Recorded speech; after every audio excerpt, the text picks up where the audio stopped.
We've mounted this in temporarily. We saw that it all worked. So we're going to pop this thing out.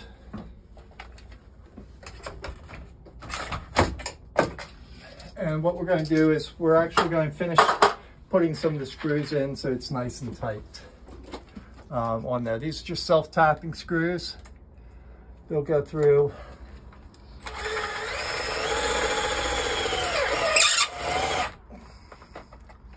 And up in. You've noticed I've already put a couple of other screws in, so we're good to go on there. The next stage of this is going to be to permanently fasten this in. So we're going to pull our power wire through here. Go ahead and slide this in, put it up, and you have a hex wrench. On this side, you just go into the hole and you're going to just start screwing it up in on there. I'll give you a little bit of a trick for the other side. Since it's so close to the door, I take a pair of bolt cutters, cut the end off, and I have just a straight piece. I can go up in and just spin it right up in.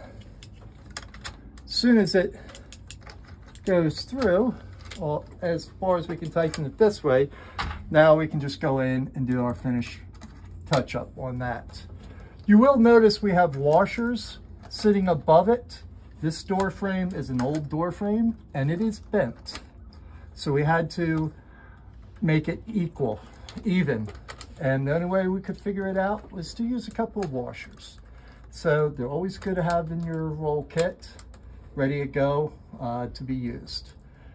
All right, we'll be back when we're starting to power everything.